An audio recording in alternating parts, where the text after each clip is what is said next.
Good morning, everyone. Hi, girls. So, I was looking at this morning. Got little blackberries coming up between the steps. And we're going to go walk the property. You ready to go, Dobby? Yeah? Okay. So, got my mower back. Oh, we're going this way, I guess. Got my mower back so you can see the trails are nice and mowed. And one of the things that I have personally experienced, and everyone I know who, how do I put this? Everyone I know who, in one way or the other, basically experiences the joy of homemaking, has this calm sense of perseverance. Look at the trails. Oh, it's so cool.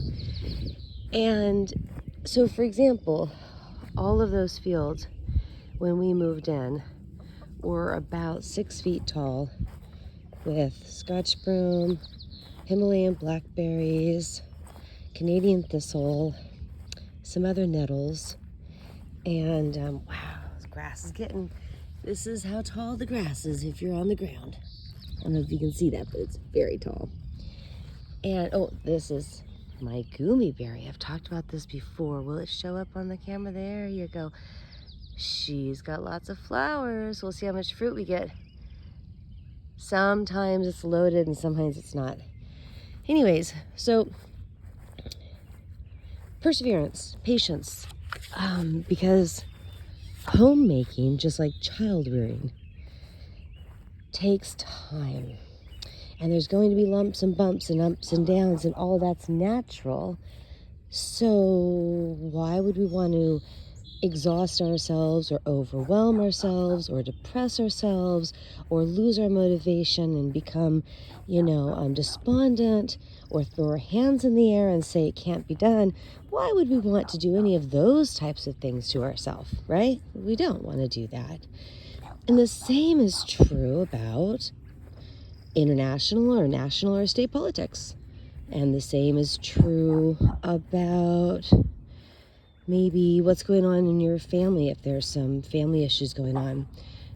Basically, when a person is spending their life engaged in the work of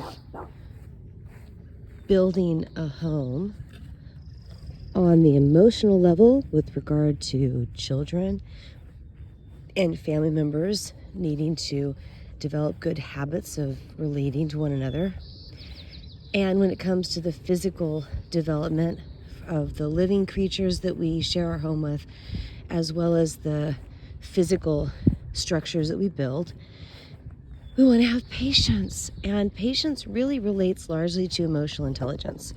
And emotional intelligence was what benefited me yesterday when I went to the recycling center. So we have a transfer station, and we all drive up to this place and you park in front of it and you unload your stuff. So it's not like in the city or the suburbs where you put your recycling in a bin and it sits in front of your house and then it goes away when the people in the truck drive by. It's a little bit more communal, actually. I think last week I was at the transfer station dropping off recycling, and I heard, it was funny, some things that I had pulled out of my truck sort of fell down on the ground, but they were luckily cardboard and paper. And I sort of laughed and I was like, oh, and I'm picking them up.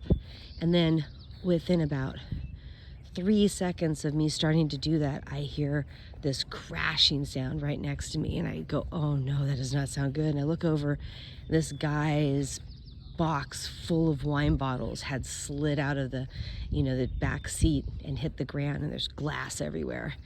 Well, it's a little bit communal when we go to the transfer station. Plus, we're a small community, 11,000 people. I don't know this guy, actually. I've never met him before. But instantly, they have these shovels that serve as a dustpan and these big giant brooms. Hi, Dobby. There we go. This is the corner of our property. You can see maybe see the fence there. Most of these trees are on our property, but that grassy field beyond is the neighbor's property. And so from this perspective, look at the beautiful bracken fern coming up. So this is looking at the property from the corner. It's so pretty. All right, Dobby, I'm gonna go this way rather than in the forest. Okay, I'm going this way. And so, I just helped him out. And that's natural. We tend to sort of we have to wind past each other and we'll nod at each other, and there's just a communal feeling. So yesterday, I'm at the transfer station, and I finished unloading a bunch of stuff, and there's another woman who's there, and the other person who was nearby had left, so just two of us. And as I'm about ready to leave, she says to me, you might want to take that bumper sticker off your truck. Now, that pretty much right off the bat tells you that there's probably a bumper sticker about a hot topic on my truck. She doesn't like the perspective being expressed by the bumper sticker, and is bothered enough and is confident enough in her own opinion of the matter that she's going to do what she considers to be appropriate, which is to speak up about it. And so right off the bat, I'm like, oh, this is sort of cool. I've met someone who's like me, someone who has actually strong opinions, is willing to speak about it. And while I don't think I would ever, and I never have in the past, I don't think I ever would, go so far as to tell someone they should take a bumper sticker off of their car, the situation turned out really, really positively. And that's sort of what I wanted to talk about today. So, before I moved to the island, I lived in co-housing. If you don't know what co-housing is, it sort of is an idea that started in actually Denmark, if I understand correctly. So back in 1999, sounds so long ago, we were in a suburb. I had my first son, and I discovered that the suburb was like a complete social desert. No one even used their front doors. All the people around me would just press a button as they drove home and drive right into their garage door. Some people had front doors that were stuck and didn't work, but they didn't care. And it was a community that was only 6 years old, relatively new built suburb. And it was at one point I went around and said, hey, do you guys want to have a block party this summer? Because a lot of people had kids. And I'm thinking, we make yummy food and block off the little cul-de-sac road and hang out. And there was absolutely zero interest. And then, the other funny thing is that everyone knew the people who had owned our house, because we bought our house from this couple, of course. Everyone knew Joe. No one knew the name of his wife. This is the neighbor's house. It's very pretty. Come on, Dobby, let's go this way. Look, it's another trail. So no one knew the wife's name after 6 years of having all sort of moved in at the same time. But they all knew Joe. And what they loved about Joe, and everyone talked to me about Joe, was that he had the best lawn in the neighborhood, bar none. Nobody's lawn looked better than his. He must have spent 20 hours a week on that lawn. Joe loved his lawn, and that they knew his name. They knew that they loved his lawn. So I was like, this doesn't work for me. There wasn't an ability to create community. It was not going to work at all. So we ended up getting involved in a co-housing community. Co-housing, 23 families living together, having weekly meetings. We built our own condominium complex on some property that had been bought by the founders. And it was what I like to call boot camp for living in a small community, because it was so intensely intimate. People were so involved in each other's lives, and you learned very quickly a lot of lessons about what to do, what not to do in a small community. So when we left and we came here to the island, I felt like I had a lot of those skills that you need to have in a small community, such as Vashon Island. One of them in particular, I hear my kitty, is it's okay to hear things. Things can go inside your ears, that's great. But you just don't open your mouth and say it out loud again to another person. you really just don't want to be that person who does anything resembling gossip. Oh, there he is. Luna! Lupin! Kitty! Meow, meow, meow. Meow. I'll go back. He can't find me through the tall grass. So in a similar way, homemaking is boot camp for community. Homemaking is so incredibly challenging emotionally. And so you learn all of these skills that every day, all day, like a lot of you know, I just spent 3 days a week in Babyland. Hi, Lupin.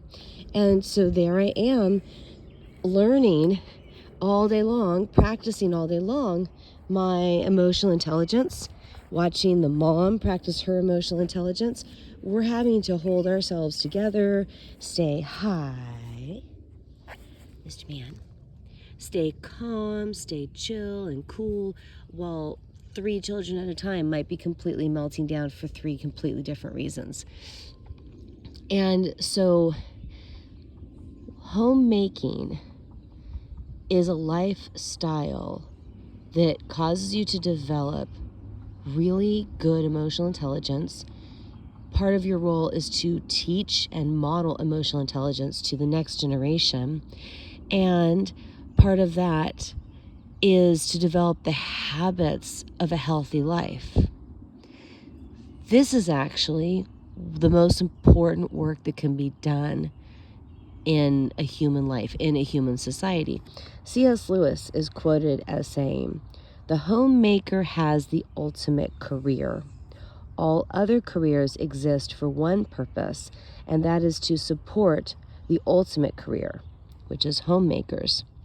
He's not denigrating other jobs, but he's pointing out what the animals show us every single day, especially think of the birds every year.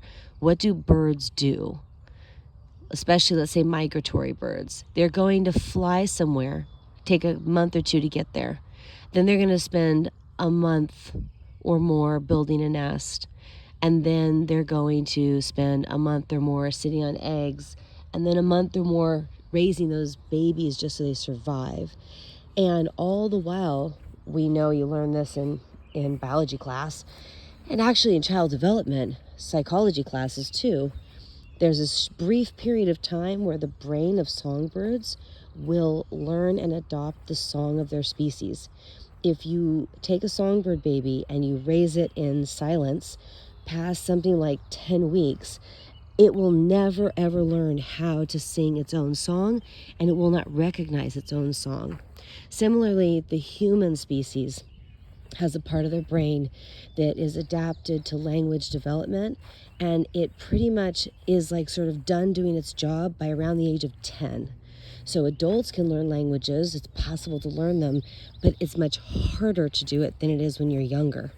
This is one of the reasons why actually raising a child and speaking bilingual or trilingual in the home environment is super, super valuable, because you don't want to miss that opportunity for their brain to actually gain some special neurological understanding of the sound of the language, the phrasing of the language, the rhythm. And babies who are born, especially if they've not only heard mom talking while they've been in utero, but when they have like dad sitting there talking to the baby's belly and all that, they come out of the birth canal and they already recognize mom's voice and dad's voice more than other people's voices.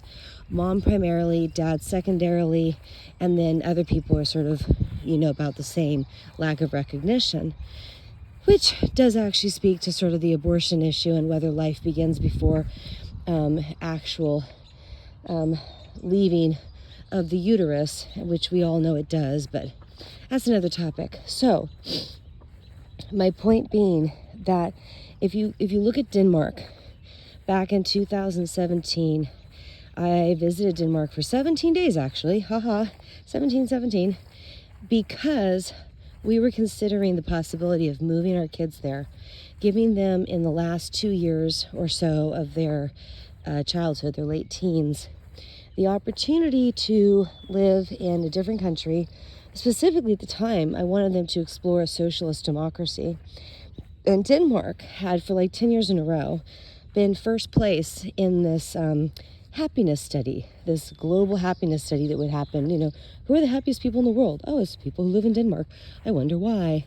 Well, when you go to Denmark, like, they have a lot of publicly posted signage, like on their trains and other places, and their government, their society which is about 5 million people live in Denmark, so a pretty small community. They can organize better than a giant nation like America or China or whatever. And they talk all about the work-life balance. Notice the language, the work-life balance. They have acknowledged that work is separate from life. And people are happier if they have a positive balance between those two things, that they don't work too much, but they work just enough so that they can live. People say this about Americans. So American culture is unique. All cultures are unique. A lot of people in Europe who I've talked to, they'll laugh, especially people in France, and they'll say, the French work to live. They work so they can live. But Americans live to work. And there's something really there. There's something very important about that concept. Because like C.S. Lewis was saying, the homemaker, and therefore life in the family, in the community, that's actually the most important thing. That's what we're doing. And so when we look at birds and animals, they spend their entire life. After 6 months, some migratory birds have managed to travel across the globe, get a nest, get some eggs, raise the babies. Now they're not done. They don't kick them out of the nest and off they go on their own. Now they bring those babies who are being brought up in the bird community, who are learning all the habits of how to be a Canadian goose, of how to be a robin. And they're like, okay, off we go. We're going to show you where we go now. And they spend the next 6 months traveling to different places that are like really good for food sources, whatever the reason is that they go. And then they're going to come back and they repeat forever. You look at mammals, you look at deer, you see the mama deers around here. They're not here right now, but they'll be like 2 mama deers that are maybe like anywhere from 4, 5, 6 years of age, and they've got their 2-year-old children with them and their 1-year-olds, which are called yearlings, and then they've got their new baby. And they're just wandering around, and the moms are doing all of the work of raising those babies, and the guys are off in their bachelor groups, and in the fall they show up. They're like, hi, you're cute, and they all have sex, and then off goes mom, and she spends the rest of the year doing what? What's the most important thing? Taking care of her babies. In a minute here, we're going to see mom and her babies. And it's one of the reasons why we let our hens hatch out babies. We can't let them all do it, because then we'd have literally too many birds and it would be insane. But we try as much as possible. When a hen goes broody, if we can handle it, we will set her up to have babies, because it's about quality of life, the fulfillment of what really matters in life. Their fulfillment doesn't come just from eating food and laying eggs. Our hens have a fulfilled life because, as you can see here, they get to have babies. And they love having babies. Hi, Mama. You guys want to go in the garden? Or you want to stay out right now? I know. Hi, Mama. The swallows have shown up. There's a swallow. Woo! It's finally warm enough for the swallows to be here. So they're also migratory birds. This is the time of year they show up. Okay, so it's going to be a long video. And my point is that when I had this conversation with the woman at the transfer station, she challenged my bumper sticker. And she probably expected me to either become uncomfortable and ignore her, become uncomfortable and argue with her and defend my bumper sticker. She was like ready for a battle, which probably, probably made her feel like she was being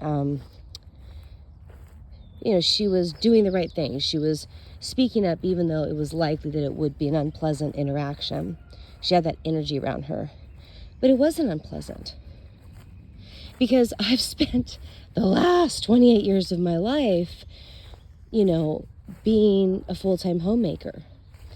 And I have dealt with dozens and dozens and hundreds, I don't know, all of these, tens of thousands of incredibly intense situations where I've had to be the one who was calm, cool, collected, and could also emote with people, understand where they were coming from without feeling like my understanding of them meant that I was capitulating. There's all these things about emotional intelligence. And so this woman and I, instead of having an argument, and I could tell it sort of surprised her, but not in a bad way. It was like this pleasant surprise. We ended up having this exchange of ideas, this sharing of our thoughts in what turned out to be a fairly safe environment or interaction. And we both were heard and listened to. And I imagine, given that I was not interested, hey, you're missing one of your black babies. 4 whites and 3 blacks. You got only 2 blacks. There's your baby, Mr. Slowpoke. There you go. But it ended up being this really great conversation. Obviously, I'm not going to take down the bumper sticker, but even more than that, she actually came to understand why I have it on my car, what I was intending. And at one point she said, well, given what's going on in the world, can't you understand, given what you look like, that you're white and you have blonde hair and you have a bumper sticker with that, on your truck? She said, can't you see how that could come across badly to someone? And I'm like, yeah, I can totally see that. That makes sense. I see your perspective. And I can also understand that if my son, who is Tarahumara Indian and half Mexican and displays my Cherokee Cheyenne background much more than I do, with his beautiful long hair and his gorgeous Native American skin and facial structure, if he'd been driving the truck, that you might have had a different reaction. So the person and what they look like has an effect. And she was like, yeah, that actually makes sense. And the conversation was just really healthy and successful. And it's what you would want the conversation to be like if you're living in a community that is doing well socially. And I think that if 50% of our adult population was engaged in the myriad jobs of homemaking, and the other 50% was engaged in leaving the home to go out into the world to construct it, to grow it, to build it, to protect it, to organize it, to run it, to develop it at the larger macro level, that I think we would have a much healthier society. And if we look back to the Bushmen of the Kalahari Desert, which is one of the oldest examples we have of early pre-Stone Age. They don't even have stones or any type of stone tools. They have blowguns and darts that are made out of wood or other things like that. Their culture is believed to have existed for about 35,000 years. And what we see is a complete 50-50 division of labor between those who go out and they do the hunting and those who carry the babies on their backs and wander around and do the foraging. And the result is harmony. The result is well-raised children with communal habits that are successful. They all come home when it starts to get dark, late afternoon, evening, whatever, and they have rest time, all of them together, whether you're the homemaker or whether you're the hunter. And they do art. They have body art that they wear. They, have basically a good quality of life. And they generally don't have any words in their language for things like war, battle, murder, assassination, kidnapping. Those words don't even exist because those experiences don't exist. And it's really interesting to imagine that we could have an advanced technological society benefiting from the thousands of years of experimentation, exploration, and development that is in our past, but that we could move forward into a time where we not glorify in a weird way, but where we're excited about, celebrate, and encourage homemaking as something of great value and worth, so that our children start to be excellent at emotional intelligence and excellent at de-escalation and excellent at problem management and problem solving, and really, really good at living together with one another. You're not going to get that when you put a bunch of kids in an institutionalized, government-run school that segregates them by age and has them being cared for by complete strangers for 9 months at a time in a room with 30 other kids of their own age, and everything about the totalitarian state schooling system, which is what we have in this country, everything about it. And those children being separated for 40 hours a week from their mom and dad, who are separated from one another, who are out working for strangers to bring home a paycheck. Everything about that system is society breaking. It's not emotional intelligence. It's damaging and harmful to the fabric of life. And so, those are my thoughts that were all spurred on by having a woman walk up to me and say, hey, you should take that bumper sticker off your truck. And I'm just grateful that I've spent all this time learning how to have patience, tolerance, respect for differences. That's, of course, very American of me, and I am very much a traditionalist as an American when it comes to truly believing that diversity is great and that we need to have a melting pot is what we are. So that means that we don't just tolerate, but we appreciate, respect, and understand the great value of the diversity that exists in our culture, within, of course, constitutional confines and the protections of law and order. So, hi, Mama. You're really going to hang out under here with your babies? Do you think it's safe? This is a little bit like raccoon territory. Mama. All right, everyone. That was a super long video. I hope you enjoyed it. I hope you enjoyed walking on the property with me. And talk to you later. Bye.